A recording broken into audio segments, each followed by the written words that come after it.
galera, esse é o Stratocast, o podcast da TDS Company e de Strategia.digital, que homenageia a Fender Stratocaster, a maior guitarra de todos os tempos, tocada por quase todo mundo, que abalou as estruturas da música global.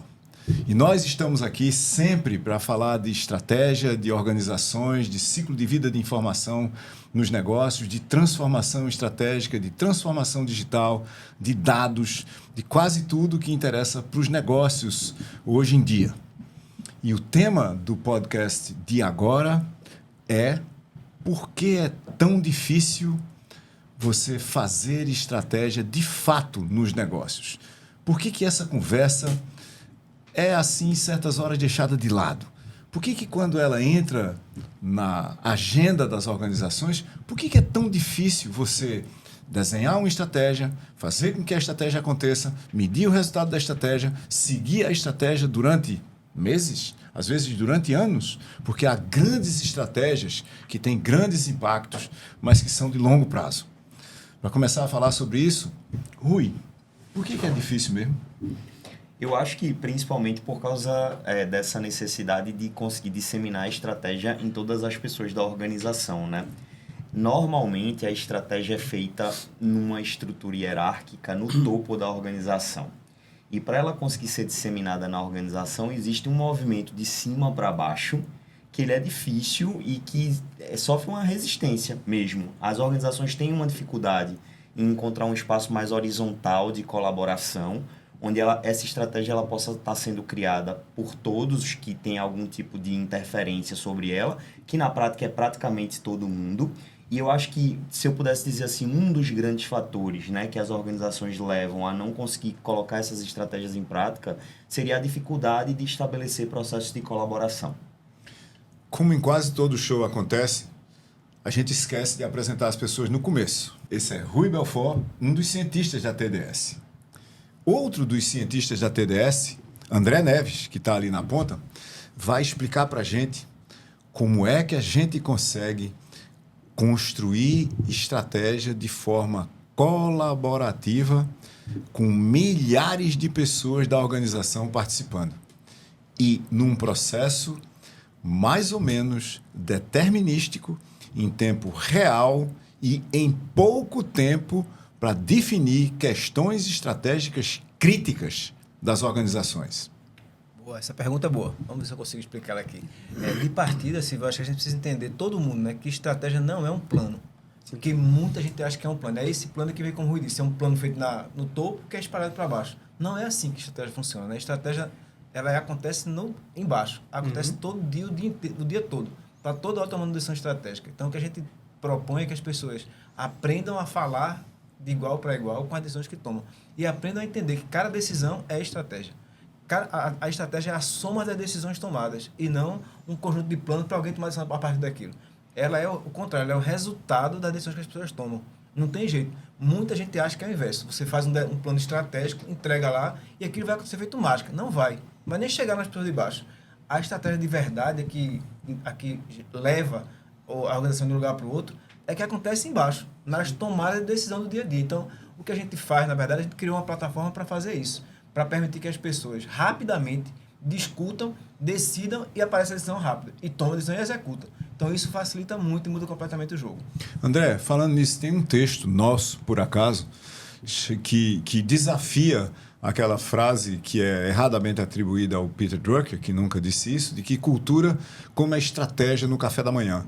E nós defendemos nesse texto, que está na MIT Sloan Management Review Brasil, que estratégia, aliás, que cultura é estratégia em execução. Elabora um pouco sobre isso e elabora um pouco sobre como é que o desenho colaborativo, criativo da estratégia é quem, na verdade, cria a cultura da organização como execução dessa estratégia. Exatamente. Esse texto é ótimo porque a gente inverte esse pensamento, né? De que a cultura como estratégia. Não, a cultura é a própria estratégia. Até porque é ela quem executa, é ela quem acontece, na verdade. Veja, tem uma frase, acho que é sua, Silvio, que negócios são pessoas, na verdade. São um grupo de pessoas, são um grupo de pessoas juntas.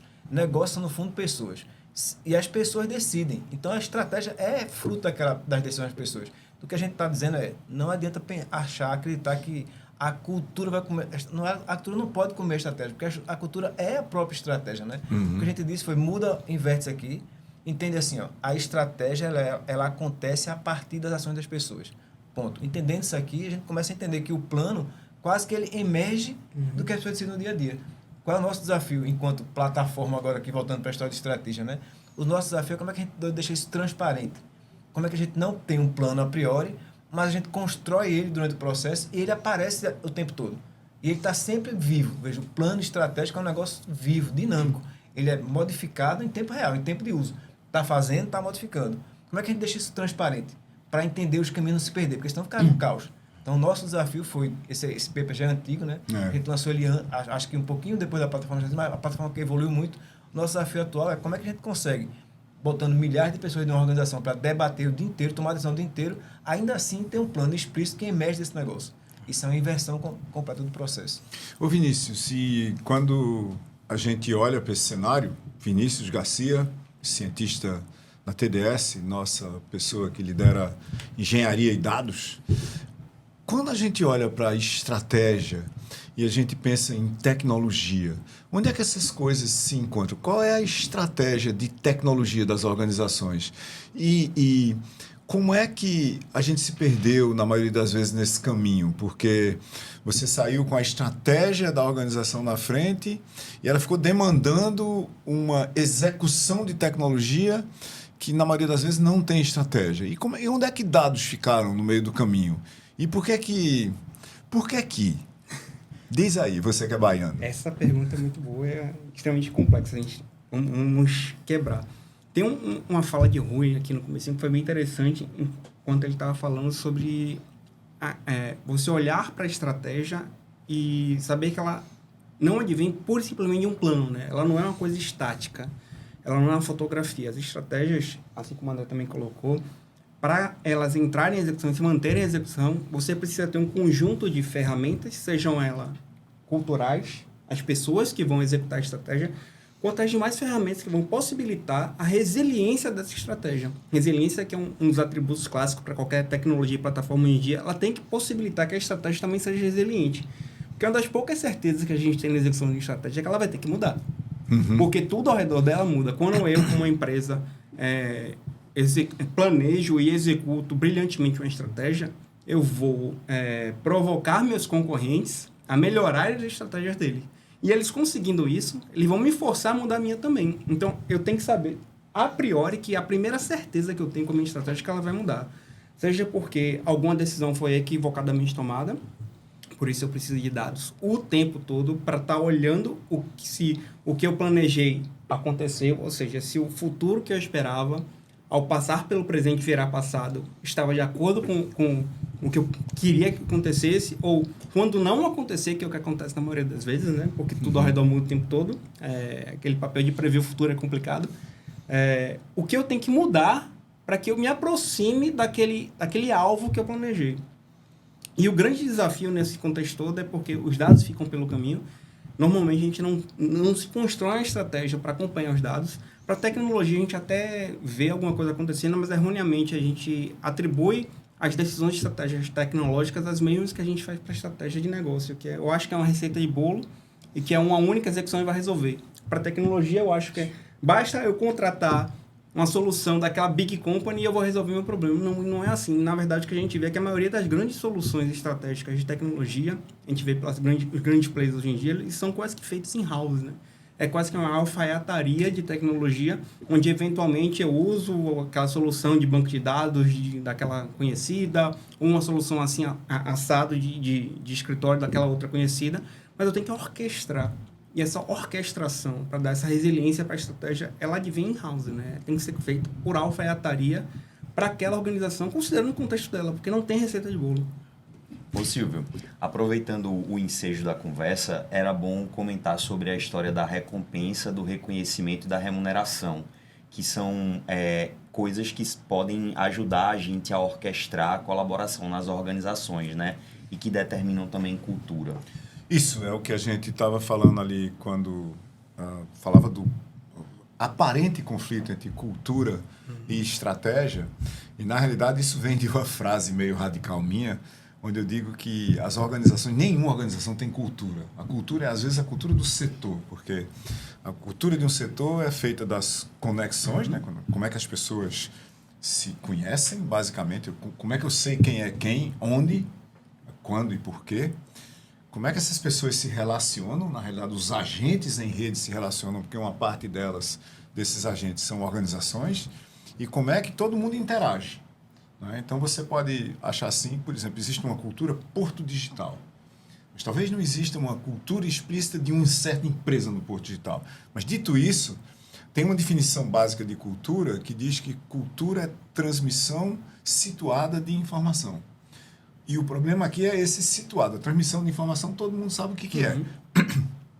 Eu falo aqui, você ouve aí, e já que a gente entende português, mais ou menos a gente está entendendo o que um está dizendo, e se bem que eu não sei o que é que você está ouvindo, né? E muito menos o que todo mundo lá fora está entendendo. Mas o situado quer dizer em contexto, tá certo? Como é que a gente cria esse contexto na vasta maioria das organizações? Com 3 efeitos que começam pela letra R. Primeiro, com reconhecimento. Né? Quem fez o quê e aprendeu-se o quê, levando em conta que as organizações contemporâneas, todas que têm uma mínima probabilidade de sucesso sustentável, são organizações de aprendizado. Veja, elas não são de conhecimento, que é diferente. Conhecimento é o seguinte, eu sei um bocado de coisa. Tá? E parou aí? Não, tem que ser de aprendizado. Eu continuo aprendendo um bocado de coisa. Então, tem que ter uma dinâmica de curiosidade estruturada. Né? Então, primeiro, recompensa para você tentar errar e aprender. Né? Reconhecimento para você tentar errar e aprender. Principalmente por tentar e errar. Certo? Quando a gente falha em reconhecer que a tentativa e erro, não o erro maldoso, direcionado, mas o erro resultante da tentativa e de eu só ter uma capacidade imperfeita de executar o desconhecido, que é sempre verdade quando a gente está tentando evoluir uma organização, quando isso leva a aprendizado, eu tenho que reconhecer isso nas pessoas. Sim. Eu tenho que reconhecer. Sim. Eu tenho que saber que elas estão contribuindo para a evolução do conhecimento na organização, que é o processo de aprendizado coletivo. Aí você tem uma estrutura de recompensas. Como é que você recompensa as pessoas? Por exemplo, se eu faço isso sistematicamente, eu posso passar a ser um líder. Se eu consigo convencer as pessoas a fazerem isso melhor, eu vou passar a ser um líder. E como é que a gente faz com que as pessoas sejam carregadas por essa história de que, olha, eu posso tentar e errar, vou ser reconhecido por isso se eu aprender, e aí eu vou ser eventualmente recompensado com uma carreira nessa organização. Isso é fundamental para as pessoas. Em muitos contextos, até mais fundamental do que o terceiro R, que é remuneração. Né? Como é que a gente remunera as pessoas pelo que elas fazem?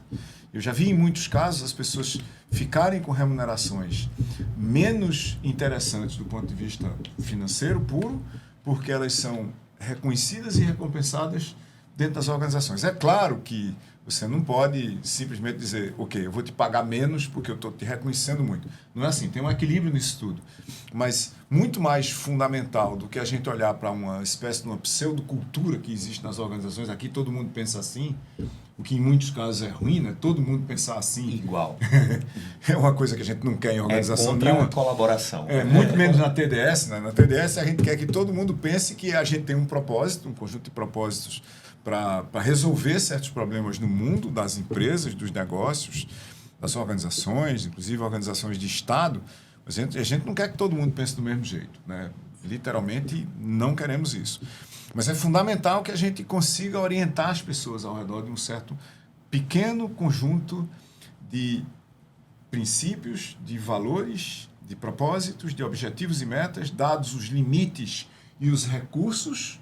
E eu estou falando das palavras-chave do que são as culturas organizacionais, né? Como é que elas são construídas nesse contexto que tem propósitos, objetivos, metas, princípios e valores, limites e recursos, que criam aquela certa caixa organizacional. A caixa da organização é definida por essas palavras que eu acabei de mencionar aqui e por essas outras 3 que a gente já estava falando antes. Como é que dentro dessa caixa a gente reconhece, a gente recompensa e a gente remunera as pessoas. E esse foi o fim de mais um Stratocast. Até o próximo.